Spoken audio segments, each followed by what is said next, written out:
2.5 years after the Pentagon launched a formal review of suicides in the military, we've learned the number of active duty service members taking their own lives has gone up in that time. A report out this month found there were 363 suicides among active duty service members last year. That's up from 331 suicides in 2022. A Pentagon spokesperson last week acknowledged more work needs to be done. We owe it to our service members and our military families to provide the best possible care, to identify risk factors and spot warning signs, and to eliminate stigmas around seeking help. And when it comes to suicide, one loss to suicide is one too many.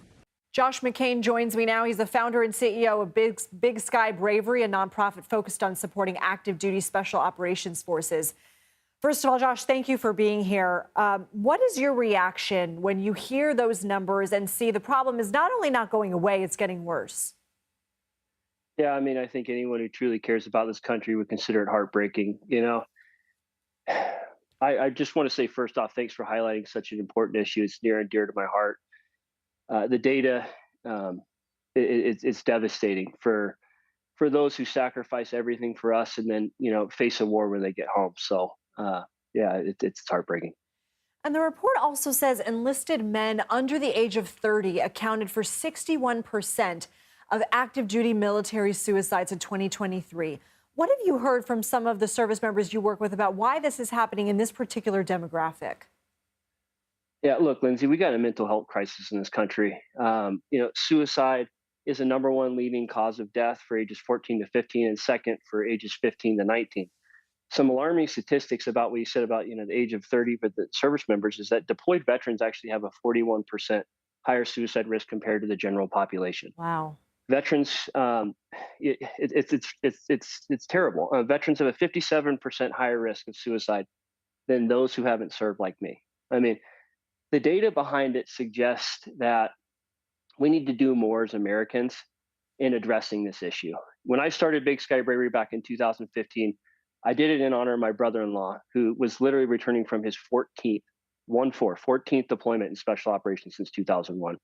I was living in New York. I was trying to find charities to donate to get him some help. And throughout my few weeks of research, I couldn't find a single resource for active duty military, especially those in special operations. What I saw was what I consider a time for change, which is everything that we have and everything that we still currently have outside of what we do in a couple other organizations is reactive. And numbers are showing that reactive is not working.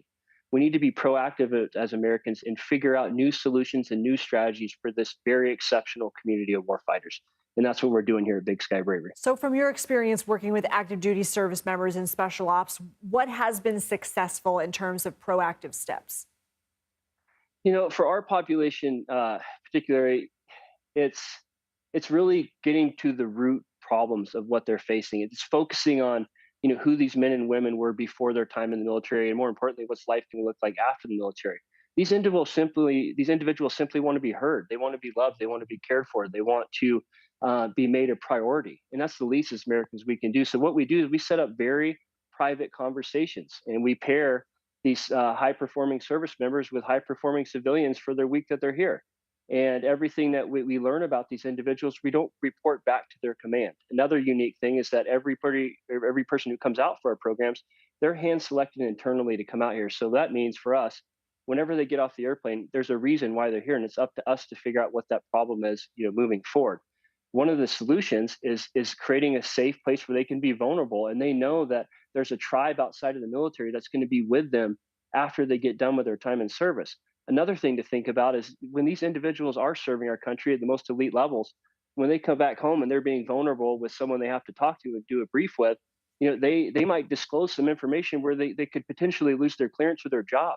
I mean, how does that foster a safe environment for these individuals to unload? And I'm not knocking on the government, okay? I'm not saying that what they're doing is wrong. What I'm saying is that Americans need to step up and be proactive on all the problems that we face with the statistics that I mentioned with the teens, with the service members. Like I said, when I started Big Sky Bravery in 2015, there was 45,000 charities with an operating budget. Now there's over 60,000 that receive almost $2.5 billion in funding, and the suicide rate has gotten worse. It doesn't mean that those charities aren't doing good work. It just means that we need to be very resourceful with how we're giving back to these individuals. And for us, that's being proactive and hitting these problems head on rather than waiting until they get out of the military, because that approach doesn't seem to be working. I got less than a minute with you. I don't know if you can answer it in that time, but is there one thing the Pentagon should be doing? You know, I think it's a very controversial question. I appreciate you asking it. Our country's so divided right now.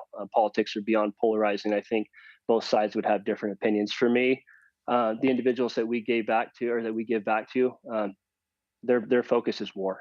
Right, what they're doing is heroic, but there's an evil side to it as well. Right. I mean, I can't imagine the theaters that these individuals deploy to, but not only what their families are going through when they're over there. To me, I think the Pentagon, they're allocating $250 million in suicide prevention. It looks like next year in fiscal year 2025, their entire budget is $824 billion. Do the math on that. It's a pretty low percentage. Josh McCain, thank you for your time.